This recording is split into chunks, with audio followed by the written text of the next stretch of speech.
Thank you very much. Just ti Agnina kada kayo amin. Na imbaga bigat kada kayo amin.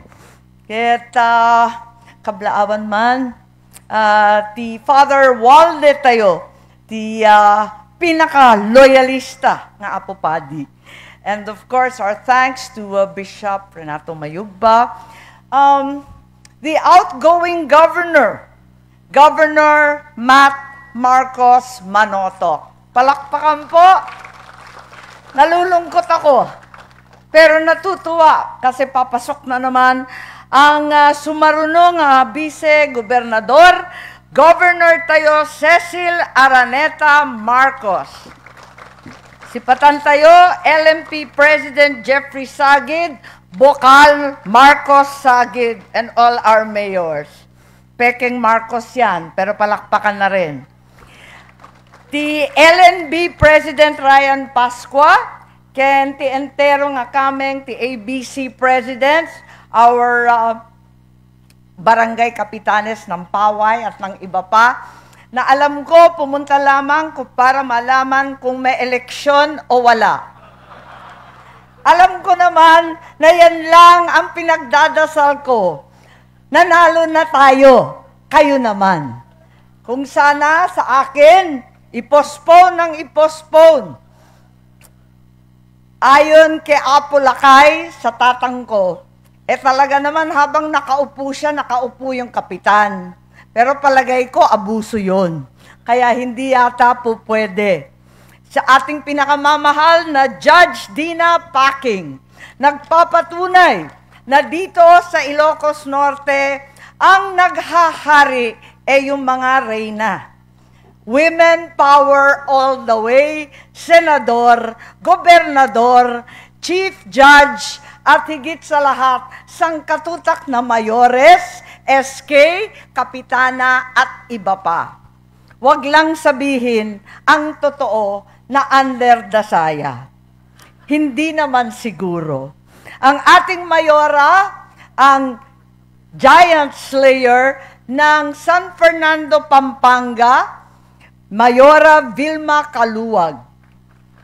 Ang host mayor natin, Sheila Galano. Isa pang Dragon Slayer, Mayor Brian Alcid, ang bagong mayor ng Lawag City. Ang atin mayor ng Batak City, Albert, at ang bagong mayor, napakabagets, Mikey. At nandito din ang our representative, the Vice Consul and the secretaries from the Chinese Embassy and Consulate here in Lawag, Vice Mayors, SB members, barangay officials, and of course, last but not least, ang aking barkada sa Urban Poor, bata pa kami noon, magkasama na, Secretary Lope ng NAPSI, asang ka na. Kasama ni na Jervy at ang buong pangkat, sa lahat ng aking mga kamag-anak na narito, na natitira pa rin sa aking likod, for no good cause, ang aking mga backup dancers, si Dulce, si Eliza, higit sa lahat, ang aking pinakamamahal, si Betsy Romualdez, Kisumbing. At lahat ng tumulong sa akin, once again, for no good cause, even when it seemed like I was at the very end of every listing, of every survey. Andito, sina Gina De La Rama, ang ating barkada, sina Grace Chan. Andito rin si Rose Baldeo. Andito si AJ Biolago. Baka hindi ko nabanggit lahat ang ating mga coordinator, Jimmy Ong, Jadrick Yap, sangkatutak na tropa, sina Kurt galing sa Cordillera, ang ating mga mayor galing sa Cagayan. Lahat ng mga tumulong sa atin, andito, mga secret na lang, na nasa gobyerno, pero talaga naman tumulong. Ayoko na lang banggitin at mapahamak tayong sabay-sabay, oy. Kaya't tulong-tulong po. Alam ko maraming nagsabi na hindi ako mananalo kasi napakadaming pangyayari. Marami sa inyo hindi naintindihan kung ano ang nangyari. Ako din, masama ang loob. Nakakasakit, hindi pa nagkakawatak-watak. Subalit tayo ay nanalo. Dahil sa inyo, kahit nahihilo tayo, nagagalit tayo, natatampo tayo, sinamahan ninyo ako. Maraming salamat. Numero 12, kaya isang dosenang pasasalamat. Sabi nga, nung unang naging gobernador ako, sabi ko, awanti imposible. First son ako yun. Sabi ko, basta kakadwa tayo, basta kasama ang Panginoon, may bendisyon sa langit, awanti imposible. Kaya, tuwan-tuwa ako, umunati amin, kaya't ko kumanga ibaga, si Bibiaglata, ti Solid North. Buhay na buhay ang Solid North po. Buhay. At kita naman natin, pati si Apolacay nandito.